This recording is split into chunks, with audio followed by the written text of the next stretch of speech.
नमस्कार। उत्तराखंड की खास खबरें देख रहे हैं आप सब। मैं हूं आपके साथ साहिल केरनी। मॉरिशस के प्रधानमंत्री नवीन चंद्र रामकुलाम देवभूमि उत्तराखंड के दौरे पर पहुंचे। जॉलीग्रांट एयरपोर्ट पर विशेष स्वागत समारोह आयोजित किया गया, जहां प्रदेश के कैबिनेट मंत्री गणेश जोशी ने मॉरिशस के प्रधानमंत्री नवीन चंद्र रामकुलाम और उनकी पत्नी का पुष्पगुच्छ भेंट कर गर्मजोशी से स्वागत किया। इस अवसर पर दोनों देशों के बीच मैत्रीपूर्ण संबंधों और भविष्य में व्यापार, पर्यटन और सांस्कृतिक सहयोग को और मजबूती देने पर चर्चा की संभावना जताई गई। मुख्यमंत्री एवं अन्य वरिष्ठ अधिकारियों की उपस्थिति में यह स्वागत समारोह आयोजित किया गया। इस मौके पर उत्तराखंड की सांस्कृतिक धरोहर और आतिथ्य भाव का प्रदर्शन भी किया गया।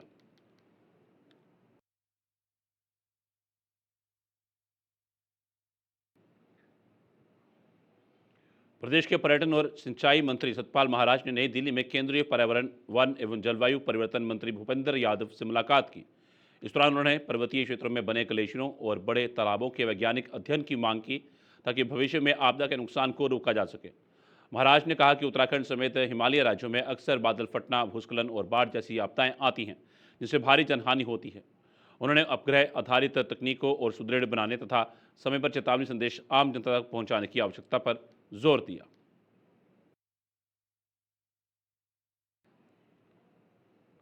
उत्तराखंड में इस मानसून के दौरान धराली और थराली समेत कई जगह भीषण आपदाओं ने जनजीवन को बुरी तरह प्रभावित किया।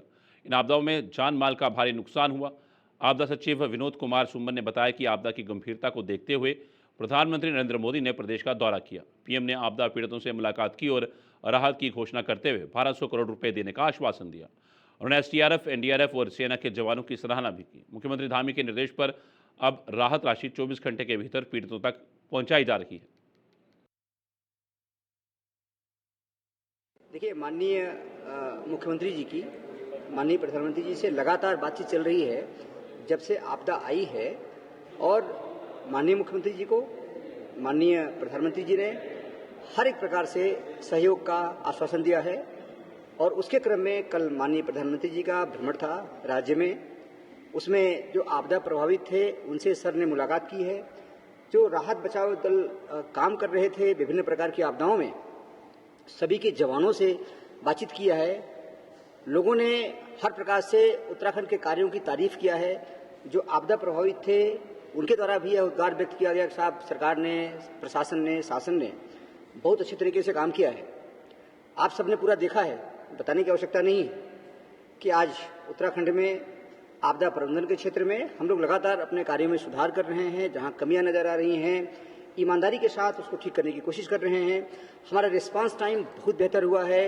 हमारा जो रिलीफ का है बहुत त्वरित गति से हो रहा है। आज हम लोग 24 घंटे से 72 घंटे के भीतर किसी प्रकार की आपदा में प्रभावितों को जो राहत राशि वितरित कर पाते हैं। जो पहले बहुत समय लगता था और अभी देश के काफी हिस्सों में अभी भी 1 महीने, 2 महीने, 3 महीने लग जाता है। हमारे यहाँ माननीय मुख्यमंत्री जी ने तय किया है कि 72 घंटे मैक्सिमम। अगर उस जिले का है तो 24 घंटे, किसी कारण से अन्य जिले का है, आसपास के जिलों का है तो 72 घंटे। अदरवाइज आप पहले ही बांट दीजिए। कहीं अगर यात्रियों को रुकना पड़े तो तत्काल रहने खाने की व्यवस्था, उनको शिफ्ट करने की व्यवस्था, आश्रय स्थल बनाया जा रहा है। इसके अलावा कल माननीय प्रधानमंत्री जी ने 1200 करोड़ रुपए का उत्तराखंड के लिए विशेष राहत पैकेज का ऐलान किया है। उसका प्रेस नोट कल हमको माननीय पीएमओ से मिल गया था, हमने जारी भी कर दिया था अपने यहाँ से, आप लोगों ने देख लिया होगा। आज हमारे यहाँ विजिट था श्री राजन सिंह, जो एचओडी और मेंबर हैं एनडीएमए के। उनके द्वारा काफी लंबी बैठक की गई है। जो हमारे लॉस हुए हैं उसको पूरा हमने जस्टिफाई किया उनके सामने, और उनके द्वारा ये कहा गया है कि बहुत जल्दी पीडीएनए की team, post disaster need assessment जो होता है उसके लिए टीम गठित की जा रही है। पीडीएनए का भ्रमण भी बहुत जल्दी हम करेंगे, और उनके द्वारा ये कहा गया है कि उनके द्वारा कोशिश ये रहेगी कि भारत सरकार से हमें बहुत जल्दी जो 1200 करोड़ रुपए है वो भी, और जो पीडीएनए में जो अमाउंट दिया जाएगा, कि पीडीएनए में क्या होता है कि एक्चुअल में एक एक योजना के बारे में अध्ययन पूरा होता है, पूरा टीम जाके देखती है कितना पैसा मिलना है, उसको जस्टिफाई करती है। तो पीडीएनए की रिपोर्ट के आधार पर जो पैसा माननीय प्रधानमंत्री जी ने कहा है कि ये 1200 करोड़ रुपया तो आपको तात्कालिक राहत के रूप में दी जा रही है। फिर अगर आवश्यकता होगी तो उन्होंने माननीय मुख्यमंत्री जी को आश्वस्त किया है कि आप जो डिमांड करेंगे, जो औचित्यपूर्ण है, वो भी दिया जाएगा आपको। अभी ये कहा गया है कि आप प्रस्ताव जो आपका है उसका पीडीएनए में जो फिगर आती है, इसका प्रोसेस ये होता है कि पहले आईएमसीटी टीम आती है, आईएमसीटी टीम देखती है, टीम अपनी विजिट करने के बाद फिर सरकार के द्वारा घोषणा हो जाती है कि मोटा मोटा फिगर इतना मिलेगा। इसके बाद पोस्ट डिजास्टर नीड असेसमेंट होता है। पीडीएनए में जो फिगर फिक्स की जाएगी, लगभग वो सारा का सारा पैसा मिल जाता है, उसमें फिर कटौती नहीं होती है। तो वो पीडीएन हमारी होने जा रही है। अगले हफ्ते के अंदर टीम गठित हो जाएगी, फिर उसके बाद टीम अपना काम शुरू कर देगी। 1-1.5 महीने जो भी टाइम लगता है उसको, क्योंकि वो एक-एक स्कीम पे जाएंगे, स्थल पे जाएंगे, देखेंगे जो हम डैमेज बता रहे हैं, लॉस बता रहे हैं, देखने के बाद करेंगे। इसके अलावा हम लोगों ने एक चीज़ और कहा है कि जो हमारी आजीविका पे प्रभाव पड़ा है उसको कैसे पटरी पे लावें हम।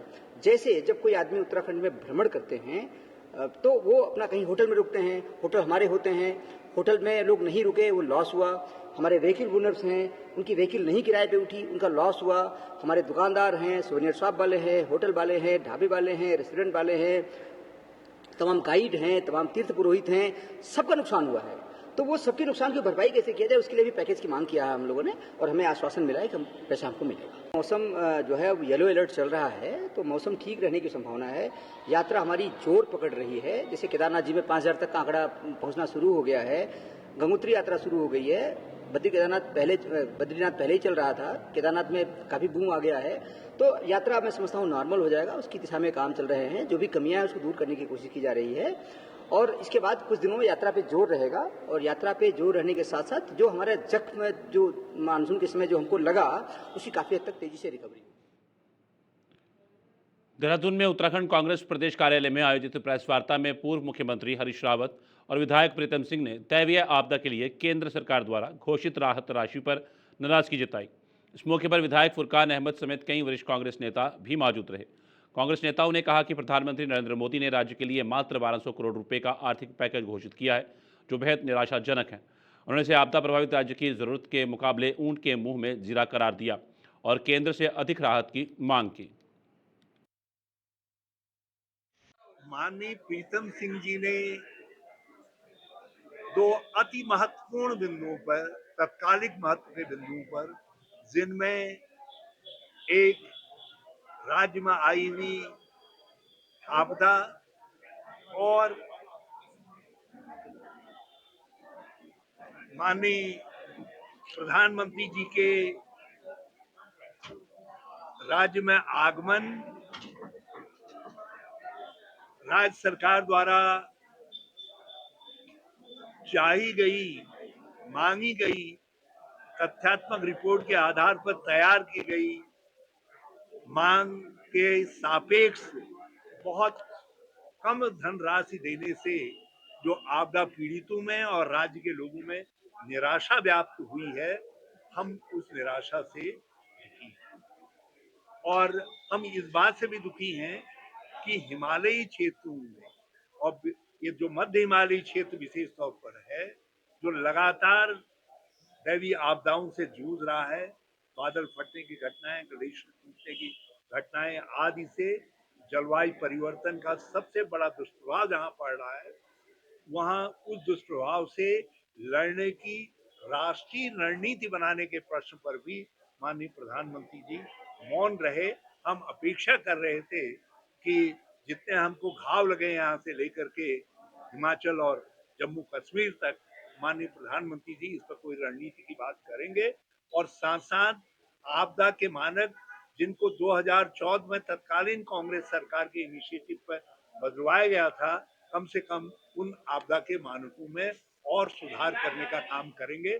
ऐसा नहीं हो पाया तो हम कुछ निराश हैं, और वो निराशा और अपने सुझावों के साथ आपदा में क्या हैं, हम पत्रकार बंधुओं के माध्यम से राज्य के लोगों के सामने रख रहे हैं, केंद्र सरकार और राज्य सरकार के सम्मुख रख रहे हैं।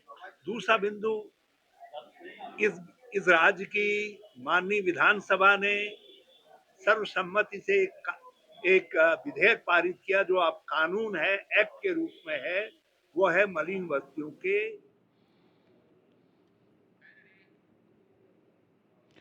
उत्तराखंड में आई भीषण आपदा ने जहां पूरे प्रदेश को हिलाकर रख दिया, वहीं धराली और थराली में भारी जनहानि और नुकसान दर्ज किया गया। पहाड़ी इलाकों में भूस्खलन की घटनाओं ने हालात और बिगाड़ दिए। इस बीच प्रधानमंत्री नरेंद्र मोदी ने 11 सितंबर को उत्तराखंड का दौरा कर आपदा पीड़ितों से मुलाकात की। भाजपा मीडिया प्रभारी मनवीर चौहान ने बताया कि प्रधानमंत्री के दिल में उत्तराखंड बसता है और यहाँ कोई भी संकट आते ही वे तुरंत देवभूमि का रुख करते हैं। प्रधानमंत्री ने आपदा राहत हेतु 1200 करोड़ की राशि घोषित की और हर संभव मदद का भरोसा दिलाया।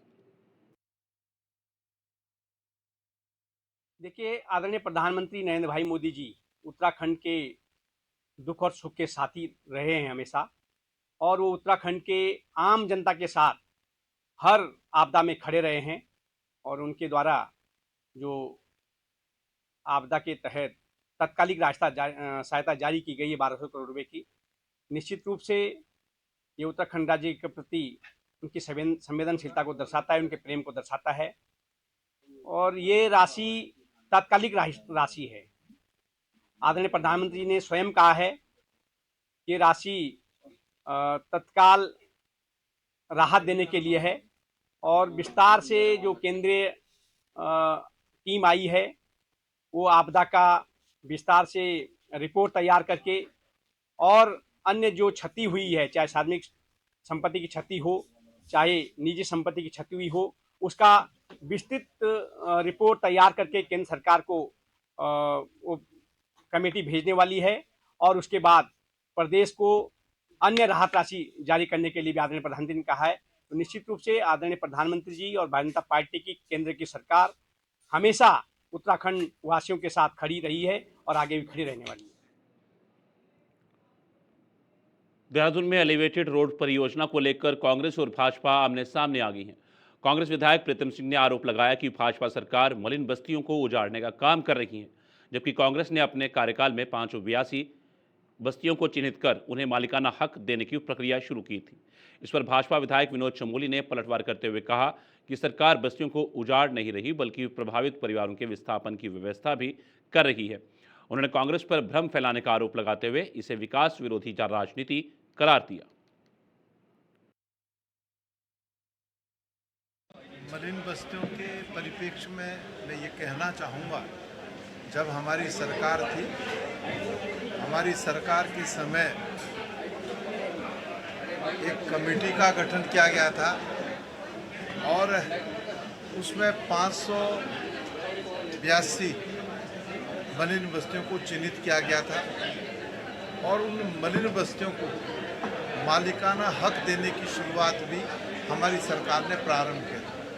लेकिन उसके बाद मलिन बस्तियों के साथ जिस तरीके से सरकार लगातार घोर उपेक्षा करने का काम कर रही है, मलिन बस्तियों में भय का वातावरण जो है बनाने का काम कर रही है, लाल निशान लगा करके लोग आज डरे हुए हैं, सहमे हुए हैं, तो निश्चित रूप से कांग्रेस ने विधानसभा के माध्यम से कानून भी बनाया था कि हम मलिन बस्तियों को मालिकाना हक देने का काम करेंगे।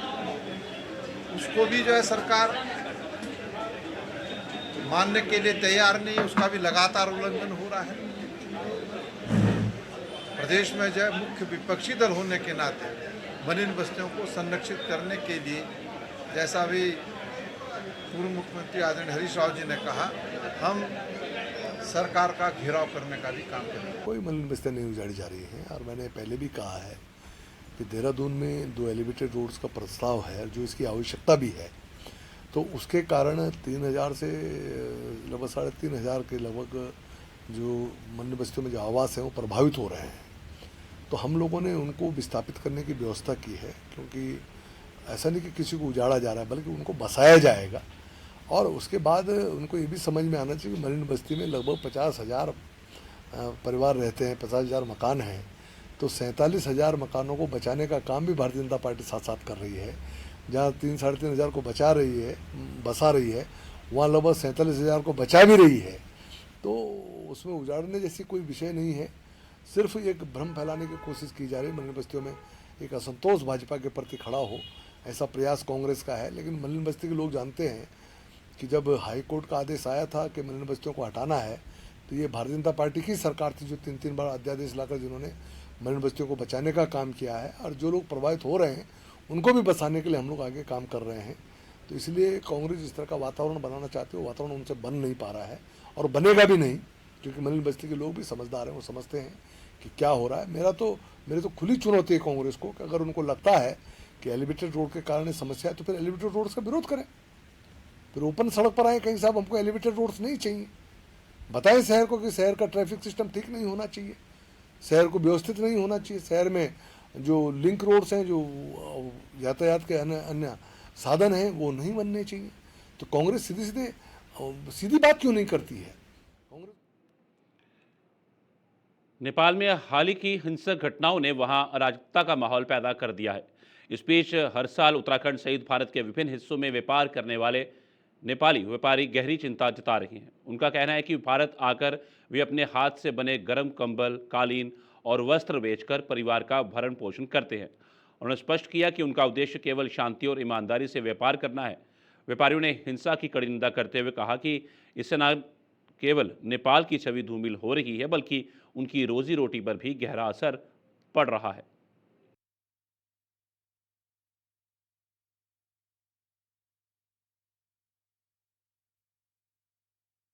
मेरा नाम शंकर बहादुर रोका है।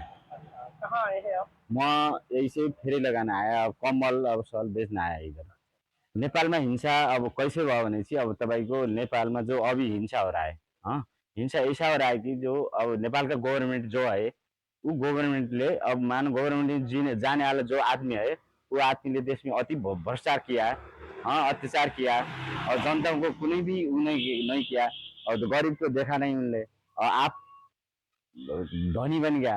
हाँ, त्यो वजह से अब जनता सब उठा और वो आंदोलन कर लिया। इस आंदोलन न होनी चाहिए और आंदोलन तो नहीं होना चाहिए, एक आपस में आंदोलन होना ठीक जरूर नहीं है। हम भी देखो अब गरीब आदमी इधर इंडिया में आके बोझ भारी व्यक्ति के कर रहा और ત્યાં का गवर्नमेंट की सोच की नहीं है कि मेरा जनता है, मेरा जनता को सुरक्षा करना पड़ेगा, उन्हें नहीं बताया। ये वजह से नेपाल में द्वंद्व हुआ, द्वंद्व होने से हिंसा हो गया। यह हिंसा होने से अच्छा नहीं है हिंसा था। और लेकिन पुरखों पुरखा देखिए कुनै मकवान बड़े बड़े मकवान टूट गया। हाँ, पहले पुरखों का अब जो शिला था उस शिला भी टूट गया। ऐसा अच्छा नहीं होने चाहिए। हाँ, हो रहे बातचीत हो रहे, अब बातचीत हम ऐसे द्वंद्व करना मत, हाँ, द्वंद्व करना नहीं था। हम भी अब ऐसे आंदोलन होना गलत है। हाँ, बताइए कि फोन बातचीत हो रहा है। नाम जम्मर रोका है। नेपाल कालीकोट जिल्ला पलाता गाउँपालिका वडा नम्बर 3 मा वर्षमा हामी कालीकोटमा हामी यो सेप्टेम्बर अक्टोबरमै हामी यस्तै कालीन कम्बल यहाँ बेच्न आउँछौँ यहाँ रामनगरमै। फेरि फरवरी मार्च में हामी यहाँबाट घर चल जान्छौँ। अब नेपाल में हिंसा कैसे हुआ है, अब हुआ त हामी नजिकमै भयौँ न। अब त्यो मोबाइलबाट युट्युबबाटै हामीले देख्यौँ। अब हिंसा त धेरै चर्किएको छ नेपालमा, त्यस्तै छ। एकै देशमा यस्तो हिंसा नहुनु पर्थ्यो। अब यो हिंसा कसरी भयो, यो हिंसा खास नै नहुनु पर्थ्यो। घायल त लोग धेरै भए, अब भएपछि हाम्रो देशमा यस्तो नहुनु पर्थ्यो भन्ने सोचाइ हो हाम्रो, त्यही हो। अब मिलिजुली काम गर्नु पर्थ्यो भनाइयो, अब यस्तो हिंसा नहुनु पर्थ्यो भनाइयो। मेरा नाम नीम बहादुर सार्की है। जी, कहाँ आ रखे? हम तो अभी नैनीताल जिले में आ रखा हूँ सर। जी, जो नेपाल है वहाँ हिंसा हुई है, कैसे देखते हैं उसे और क्या कहना चाहते हैं? और क्या करना चाहते हैं, ऐसा नहीं होना चाहिए। बड़ा बड़ा मकान टूट गया, बड़ा बड़ा सरकार टूट गया, भवन टूट गया, ऐसा टूट गया, ऐसा नहीं होना चाहिए। अब पीएमपी बदल गया और क्या कर रहे हैं, ऐसा नहीं होना चाहिए। ऐसा हिंसा और दाब दौड़ नहीं होना चाहिए और हत्या हिंसा हो गया। आपके भी लोग कोई घायल हुए हैं उसमें, आपके जानने वाले या और सब नेपाल अभी तक कोई हुआ नहीं है। अब काठमांडू का आदमी सब ऐसे घायल हो गया है। रामनगर विकासखंड के ग्राम लूटाभड़, शिवलापुर, रियूनिया और चोरपानी क्षेत्र में प्रशासन ने बड़ी कार्रवाई करते हुए नाप भूमि पर बनी 3 अवैध धार्मिक संरचनाओं को हटा दिया है। ये कार्रवाई काश्तकार के अनुरोध पर लोक निर्माण विभाग और पुलिस की मौजूदगी में की गई। उपजिलाधिकारी प्रमोद कुमार ने बताया कि पूरी प्रक्रिया शांतिपूर्ण ढंग से संपन्न हुई और मौके पर सभी संबंधित विभागों के अधिकारी व कर्मचारी मौजूद थे। प्रशासन का कहना है कि सरकारी भूमि पर किसी भी प्रकार के अतिक्रमण को बर्दाश्त नहीं किया जाएगा और आगे भी कार्रवाई जारी रहेगी। देखिए, 3 अवैध धार्मिक संरचनाएं जो कि विभिन्न लोगों की काश्तकारों की भूमि पर निर्मित थी। काश्तकारों द्वारा हमें अनुरोध किया गया था कि ये हमारी धार्मिक संरचनाएं हमारी भूमि पर हमसे बिना अनुमति के पहले से बनी हुई है, इन्हें हटाया जाना आवश्यक है। हमें प्रशासनिक सहयोग प्रदान करने का कष्ट करें। इसलिए इसके तहत आज हमारे द्वारा स्वयं और पुलिस प्रशासन और लोक निर्माण विभाग की टीम के द्वारा संयुक्त रूप से उन अवैध धार्मिक संरचनाओं को हटा दिया गया है। ये धार्मिक संरचनाएं जो है एक लूटाबाड़ में स्थित थी, एक शिवलालपुर रिवनिया में थी और तीसरी चोरपानी क्षेत्र में अवस्थित थी और जिनका कोई धार्मिक महत्व भी नहीं था। अभी तक लगभग 20 से अधिक धार्मिक अवैध संरचनाओं को हटाया गया है जो कि अवैध तौर से स्थित थी। उत्तराखंड खास खबर में फिलहाल इतना ही। दीजिए इजाजत, नमस्कार।